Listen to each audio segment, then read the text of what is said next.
বছর ধরে বঞ্চিত। আমরা ওনার কাছে আছি বলে বলছি আমাদের বলতে শূন্যবাদের নোটিশ দেন। পারছি না গাড়ির কাছে মুখ দেখাতে। আমরা 8 বছর ধরে বেকার, বাড়িতে মা বাবার কাছে মুখ দেখাতে পারছি না।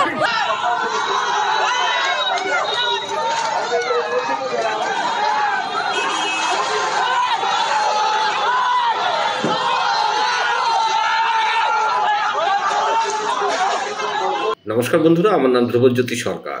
নিয়োগের দাবিতে বিক্ষোভ টেট উত্তীর্ণদের। বারাসাতে শিক্ষামন্ত্রীর অনুষ্ঠানের আগেই বিক্ষোভ। বারাসাতে রবীন্দ্র ভবন পর্যন্ত মিছিল। পুলিশি বাধায় রাস্তায় বসে পড়ে বিক্ষোভকারীরা। পুলিশের সঙ্গে তর্কাতর্কি ও ধস্তাধস্তি। বুধবার 2023 সালের টেট পরীক্ষার ফল প্রকাশ হওয়ার কথা, আর এদিনই 2022 সালের টেট উত্তীর্ণরা বিক্ষোভ দেখালেন বারাসাতে। তৃণমূল সাংসদ সৌগত রায় এবং পানিহাটির বিধায়ক নির্মল ঘোষের গাড়ি ঘিরে প্রতিবাদ দেখানো হয়। টেট উত্তীর্ণদের এই বিক্ষোভ কর্মসূচিতে উত্তাল হয় সামগ্রিক পরিস্থিতি। 2022-এর টেট উত্তীর্ণদের মূল অভিযোগ রাজ্যের শিক্ষামন্ত্রী ব্রাত্য বসুর বিরুদ্ধে। তাদের কথায় কয়েক সপ্তাহ আগেই তিনি বলেছিলেন খুব তাড়াতাড়ি নিয়োগ বিজ্ঞপ্তি জারি করা হবে, কিন্তু সেই ঘোষণার 15 দিন কেটে গেলেও কিছুই হয়নি। তাই বুধবার বারাসাত স্টেশন থেকে টেট উত্তীর্ণদের একাংশ মিছিল করে আসেন এবং যশোর রোডে বিক্ষোভ দেখান। রাস্তায় বসে অবস্থানও করেন তারা। এই কারণে প্রায় 1 ঘন্টার ওপর অবরুদ্ধ হয়ে পড়ে ওই এলাকা। আমাদের 50,000 ভ্যাকান্সি চাই। প্রচুর দিন ধরে বঞ্চিত হয়ে আছি আমরা। বয়স শেষ। রাজ্যে আপনারা দেখতেই পাচ্ছেন কিভাবে দুর্নীতি ছড়িয়ে গেছে। আমরা 2022 ন্যায্য টেট পাস, কোনো দুর্নীতি নেই। আমরা ভ্যাকান্সি চাই 50,000।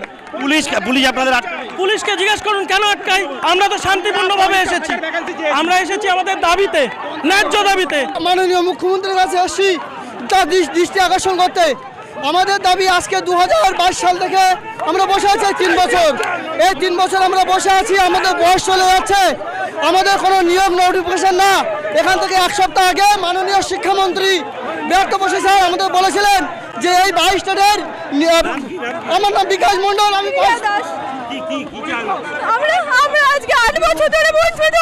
আমরা ওনার কাছে আছি বলে বলছি আমাদের বলতে শূন্যবাদের নোটিশ দেন। পারছি না গাড়ির কাছে মুখ দেখাতে। আমরা 8 বছর ধরে বেকার, বাড়িতে মা বাবার কাছে মুখ দেখাতে পারছি না। আমাদের পর্যাপ্ত শূন্যবাদ নোটিফিকেশন চাই। আমাদের 50,500 আমাদের নোটিফিকেশন লাগবে। আমরা আর কেমন কি খেয়ে বাঁচবো? আমাদের 8টা বছর হয়ে গেছে আমরা বসে আছি, আমরা বেকার। আমরা নিজেদের যোগ্যতায় পাস করেছি, আমাদের নোটিফিকেশন নেই, চাকরি নেই, কিচ্ছু নেই। আপনারা পাচ্ছেন না। কদিন আগে প্রেস কনফারেন্স করে বলেছিল 89,000 শিক্ষক পদ আছে, তাহলে কেন আমাদের 50,000 দিতে পারছে না? 26 সালে ভোট আছে মমতা ব্যানার্জি, কেন আমাদেরকে দিচ্ছেন না? উত্তর দিন।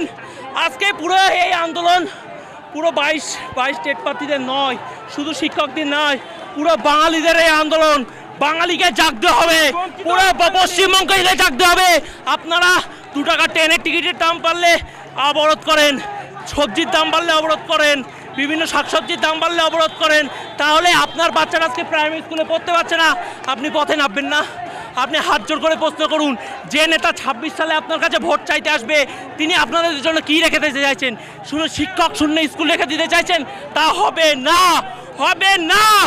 আমাদের 50,000 শূন্য পদে ভ্যাকান্সি চাই ইমিডিয়েট। বন্ধুরা, ভিডিওটি ভালো লাগলে দয়া করে লাইক শেয়ার করে দেবেন, আমাদের পেজটা ফলো করে নেবেন, আর আপনার মতামত কমেন্ট করে অবশ্যই জানান। ধন্যবাদ।